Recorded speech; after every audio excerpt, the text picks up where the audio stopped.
नमस्कार जोहार, आप देख रहे हैं झारखंड समाचार। चलिए जानते हैं झारखंड की 25 बड़ी खबरों को फटाफट अंदाज में। तो पहली खबर देखिए, जहां छात्र की बहादुरी से टला अपहरण, दांत से काटकर बचाई जान। खबर धनबाद से है, जहां धनसार थाना क्षेत्र में मंगलवार सुबह एक निजी स्कूल के बाहर छात्र के अपहरण की कोशिश नाकाम रही। छात्र की सूझबूझ और साहस से पूरी वारदात टल गई। जानकारी के मुताबिक करीब 11 बजे जब छात्र स्कूल वैन से उतरा, तभी एक अज्ञात व्यक्ति ने उसे पकड़कर जबरन खींचने की कोशिश की। आरोपी ने टोपी और चेहरे पर रुमाल पहन रखा था। पास में झाड़ियों के पीछे एक वैन खड़ी थी, जबकि एक युवक बाइक पर मौजूद था। छात्र ने हिम्मत दिखाते हुए अपहरणकर्ता का हाथ दांत से काट लिया और भाग निकला। वो करीब 2 किलोमीटर दूर झाड़ियों में छिप गया, जिससे उसकी जान बच गई।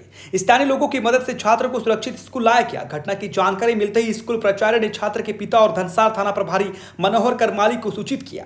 पुलिस ने मौके पर पहुंचकर जांच शुरू कर दी। छात्र और परिजनों से पूछताछ की जा रही है। फिलहाल पुलिस आरोपियों की पहचान और गिरफ्तारी के प्रयास में जुटी है। तो अगली खबर देखिए, जहां दिवाली से पहले झारखंड सरकार का तोहफा, 16 अक्टूबर को मिलेगा वेतन। झारखंड सरकार ने दीपावली और छठ जैसे प्रमुख त्योहारों से पहले राज्य के सरकारी कर्मचारियों को खुशखबरी दे दी है।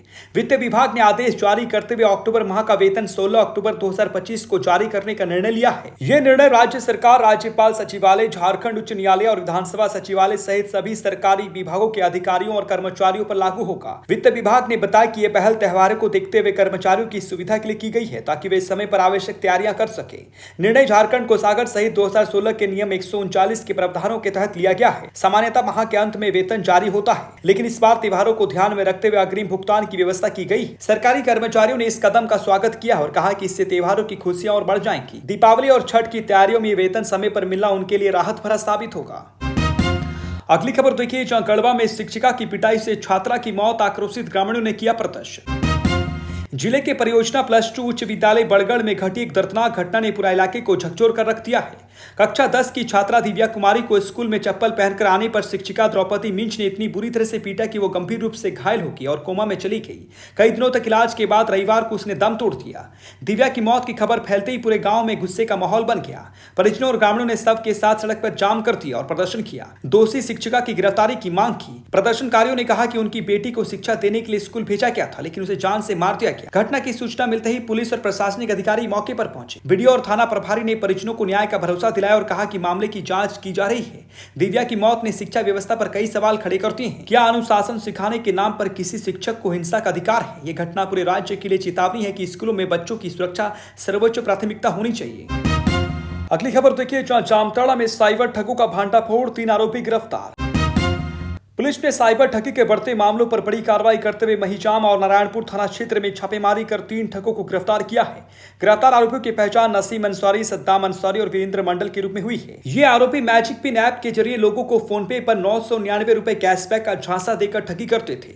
जैसे ही कोई व्यक्ति फर्जी लिंक पर क्लिक करता या कैशबैक एक्सेप्ट करता, उसके खाते से पैसे निकल जाते। आरोपी उन पैसों से गिफ्ट कार्ड खरीदते और कमीशन पर बेच देते थे। इसके अलावा ये लोग व्हाट्सएप पर आरटीओ, ई चालान या एसबीआई कार्ड अपडेट के नाम पर एपीके फाइल भेजकर मोबाइल की गोपनीय जानकारी चुराते थे। गुप्त सूचना के आधार पर थाना प्रभारी मनोज कुमार महतो के नेतृत्व में छापेमारी की गई, जिसमें पुलिस ने 11 मोबाइल, 14 सिम कार्ड, 44,900 रुपए नकद, 1 आधार कार्ड और 1 बाइक बरामद की। आरोपियों को न्यायिक हिरासत में भेज दिया गया है। पुलिस के अनुसार ये गिरोह झारखंड, बिहार और पश्चिम बंगाल में फैला हुआ था और कई राज्यों में लोगों को निशाना बना रहा था। ये कार्रवाई जामताड़ा में साइबर अपराध पर बड़ी रोक के रूप में देखी जा रही है। अगली खबर देखिए, जहां गढ़वा में सेंट्रल बैंक ऑफ इंडिया में चोरी की कोशिश, सीसीटीवी में कैद आरोपी। शहर के सेंट्रल बैंक ऑफ इंडिया में सोमवार की देर रात चोरी की कोशिश का मामला सामने आया है। घटना का वीडियो सीसीटीवी कैमरे में कैद हो गया है, जो अब सोशल मीडिया पर तेजी से वायरल हो रहा है। फुटेज में एक युवक बैंक का मुख्य दरवाजा तोड़ने की कोशिश करता दिखाई दे रहा है। यह घटना देर रात करीब 3:18 की बताई जा रही है।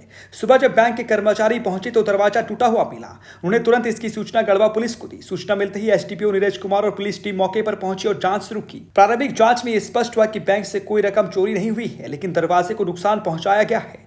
पुलिस सीसीटीवी फुटेज के आधार पर आरोपी की पहचान में जुट गई है और जल्द गिरफ्तारी की संभावना जताई जा रही है। बताया गया कि घटना के समय बैंक परिसर में कोई सुरक्षा गार्ड मौजूद नहीं था, जिससे चोर ने मौके का फायदा उठाया। पुलिस पूरे मामले की गहराई से जांच कर रही है और सुरक्षा व्यवस्था की भी समीक्षा की जा रही है। अगली खबर देखिए, जहां झारखंड सरकार देगी लैम्स पैक्स को ब्याज मुक्त लोन, पूंजी संकट होगा दूर। झारखंड सरकार ने राज्य के लैंप पैक्ट संस्थानों को आर्थिक रूप से सशक्त बनाने की दिशा में बड़ा कदम उठाया है। सहकारिता विभाग ने पूंजी की कमी से जूझ रहे इन संस्थानों को ब्याज मुक्त ऋण देने की योजना तैयार की है।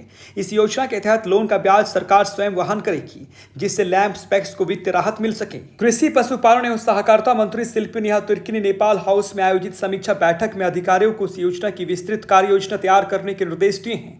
बैठक में सहकारिता और भूमि संरक्षण विभाग की भी समीक्षा की गई। अब तक 1500 से अधिक लैंप पैक्ट कंप्यूटरीकृत हो चुके हैं, जबकि शेष 1200 पर कार्य जारी है।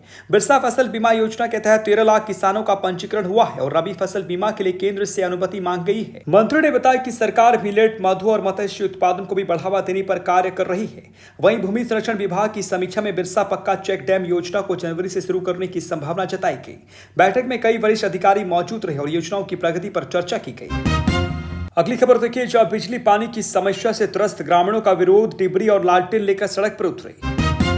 चक्रधरपुर प्रखंड के बाकी तापी गांव में बुनियादी सुविधाओं की कमी से परेशान ग्रामीणों ने सोमवार को अनोखे तरीके से विरोध प्रदर्शन किया। आदिवासी किसान मजदूर पार्टी के जिला अध्यक्ष व जिला परिषद सदस्य मान सिंह तिरे के नेतृत्व में ग्रामीणों ने गांव में बैठक की, जिसमें सरकारी योजनाओं के क्रियान्वयन में हो रही अनियमितताओं और लाभ से वंचित लोगों की समस्याओं पर चर्चा की गई। बैठक के बाद ग्रामीणों ने डिबरी, टॉर्च और लालटेन लेकर पदयात्रा निकाली और स्थानीय प्रशासन के खिलाफ प्रदर्शन किया। इसके बाद उन्होंने बीडीओ, जल स्वच्छता विभाग और विद्युत विभाग के अधिकारियों को ज्ञापन सौंपा। उन्होंने बताया कि पिछले 3 महीने से गांव में बिजली की आपूर्ति ठप है, जिससे लोग लालटेन और टॉर्च के सहारे रात गुजारने को मजबूर हैं। साथ ही चारों टोला जगदासाई, बासुसाई, माधवसाई में चापाकल और सोलर जलमिनर खराब पड़े हैं, जिससे ग्रामीणों को 1 किलोमीटर दूर से पानी लाना पड़ता है। ग्रामीणों ने मांग की कि नाडुपदा ग्रिड की जगह नजदीकी कुरुलिया ग्रिड से कनेक्शन जोड़ा जाए और पेंशन व मैया सम्मान योजना के लाभ जल्द बहाल किए जाए। अगली खबर देखिए, जहां सारोंडा में नक्सलियों को उत्पाद मोबाइल टावर को आग के हवाले कर छोड़े धमकी भरे पोस्टर। पश्चिमी सिंहभूम जिले के सारंडा जंगल में नक्सलियों की गतिविधियां एक बार फिर तेज हो गई है। बीती रात भाकपा माओवादी नक्सली ने छोटा नागरा थाना क्षेत्र के बहदा गांव स्थित एयरटेल मोबाइल टावर को आग के हवाले कर दिया। घटना के बाद पूरे इलाके में दहशत का माहौल है। ग्रामीणों के अनुसार देर रात करीब दर्जन भर हथियारबंद नक्सली गांव में पहुंचे और लोगों को घरों में बंद रहने की चेतावनी दी। इसके बाद उन्होंने टावर पर लगे बैटरी, पैनल और अन्य उपकरणों में आग लगा दी। कुछ ही देर में टावर जलकर राख हो गया। चलते उपकरणों के फटने से इलाके में धमाकों जैसी आवाज गूंजती रहे, जिससे ग्रामीण पूरी तरह से भयभीत रहे। घटना के बाद नक्सलियों ने मौके पर कई पोस्टर छोड़े हैं, जिनमें उन्होंने पुलिस को धमकी दी है और अपने मारे गए साथियों का बदला लेने की चेतावनी दी है। पोस्टरों में ऑपरेशन कगार के विरोध में 8 से 14 अक्टूबर तक प्रतिशोध सप्ताह मनाने और 15 अक्टूबर को बड़े हमलों की चेतावनी दी गई है। अगली खबर देखिए, जहां पाकुड़ में नर्सिंग होम पर लापरवाही का आरोप, महिला की मौत पर परिजन नाराज। शहर के दिलावर कॉलोनी स्थित राहत नर्सिंग होम में इलाज के बाद एक महिला की अन्य अस्पताल में मौत होने के बाद परिजनों ने डॉक्टर साहिल अनवर पर इलाज में लापरवाही का आरोप लगाया है। घटना मंगलवार की बताई जा रही है। परिजनों का कहना है कि ऑपरेशन के दौरान डॉक्टर ने उचित सावधानी नहीं बरती, जिससे महिला की स्थिति गंभीर हुई और उसे अन्य अस्पताल ले जाना पड़ा। वहां महिला की मृत्यु हो गई। इस घटना से परिजन बेहद आक्रोशित हुए और नर्सिंग होम में हंगामा किया।